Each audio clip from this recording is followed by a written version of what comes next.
Channel है उसको subscribe करना है आपको। उसका एक कारण, जो उपाय हम लोग कथा के माध्यम से बताते हैं, ये उपाय आपको यूट्यूब के माध्यम से, फेसबुक के माध्यम से आपके मोबाइल पर पहुंच। बच्चा देखो, हर चीज का एक क्रम होता है। शंकर जी को बेलपत्र चढ़ाने का भी एक क्रम होता है। शिव जी को बेलपत्र कैसे चढ़ाना चाहिए? शंकर जी को बेलपत्र, जैसे वो सामने जलाधारी दिख रही है आपको, वो जलाधारी जो है, पहली बेलपत्र शिव जी की जलाधारी पर चढ़ाना चाहिए। कहाँ चढ़ाना चाहिए? जलाधारी पर। दूसरी बेलपत्र जहां पर शिवलिंग, जो कटी पर शिवलिंग रखा है ना, जहां शिवलिंग रखा हुआ है उस कटी पर एक बेलपत्र चढ़ाना चाहिए। तीसरी बेलपत्र भगवान शंकर के शिवलिंग पर चढ़ाना चाहिए। चौथी बेलपत्र जहां भगवान शंकर का त्रिशूल रखा हो वहां चढ़ाना चाहिए। पांचवी बेलपत्र मंदिर से जब चलो तो नंदी के ऊपर चढ़ाकर फिर मंदिर से निकल कर जाना चाहिए। तो जो मनवांछित फल मांगो वो भगवान शंकर पूर्ण कर देते हैं। बेलपत्र चढ़ाने का भी तरीका, और एक साथ तुम चढ़ाते जाओ शिवलिंग के ऊपर ही ऊपर, तो भगवान शंकर स्वीकार करेंगे, मना नहीं है।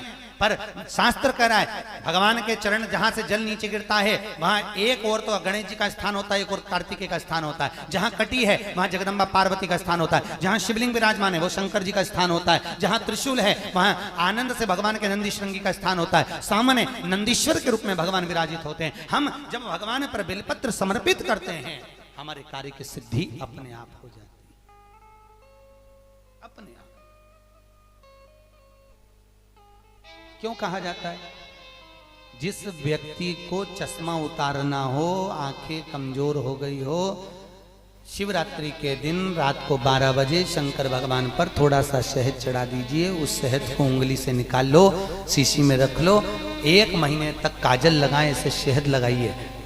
1 महीने लगाओ, 15 दिन आप लगाओगे, अंतर मालूम पड़ जाएगा। चश्मे का नंबर अपने आप समाप्त हो जाएगा और चश्मा आंखों से उतर जाएगा। शिव की ज्योति में वो ज्योति प्राप्त है, इसलिए तो उसको क्या कहते हैं? ज्योतिर्लिंग। कौन सा लिंग है वो? ज्योतिर। स्वयं ज्योतिर का जहां भाव प्रकट किया हो, जहां ज्योति पुंज स्थापित किया गया हो, वो ज्योति का ही एक तुल्य आनंदमय भाव शिव के शिवलिंग में विराजित होता है।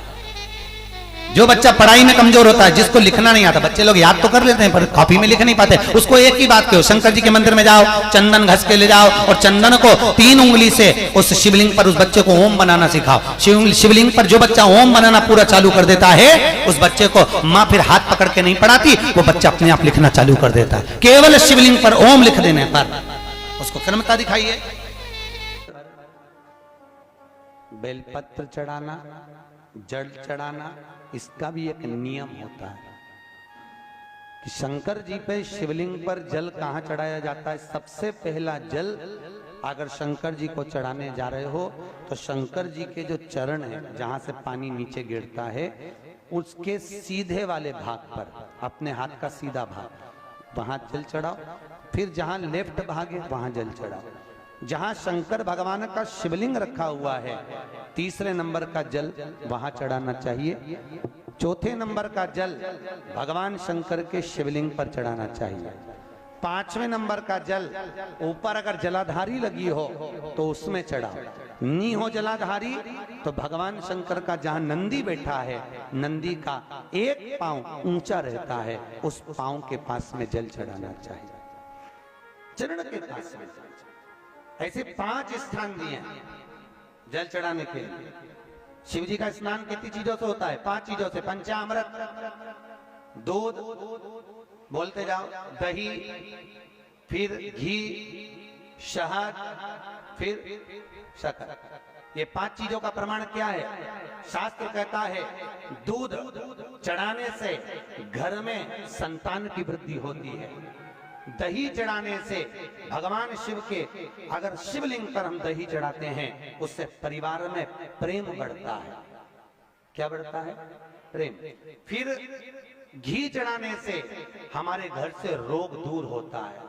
शहद चढ़ाने से, भगवान शंकर पर जो शहद चढ़ाया जाता है, वो चढ़ाने से घर में संपदा की वृद्धि होती है। और 5वें नंबर पर भगवान को शक्कर, खांड, जो आप जानते होंगे, शक्कर आदि पिसी हुई चढ़ा देने से, शिव जी को चढ़ाने से हमारे घर के बच्चे जिद्दी नहीं होते।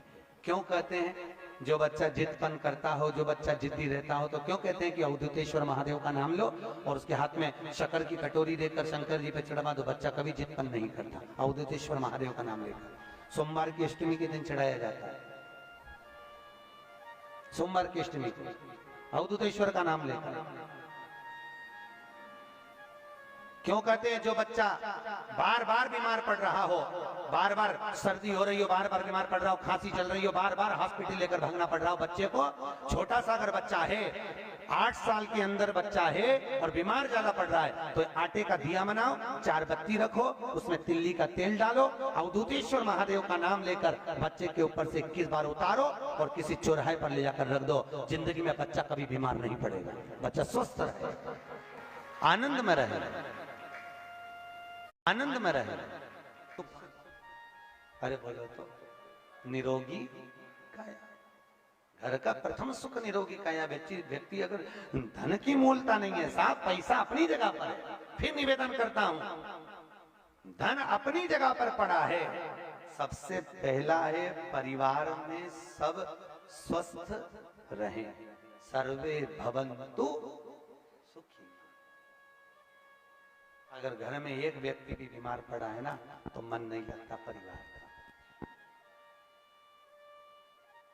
लगता है कि मन, कोई घर में बीमार पड़ा है तो मन का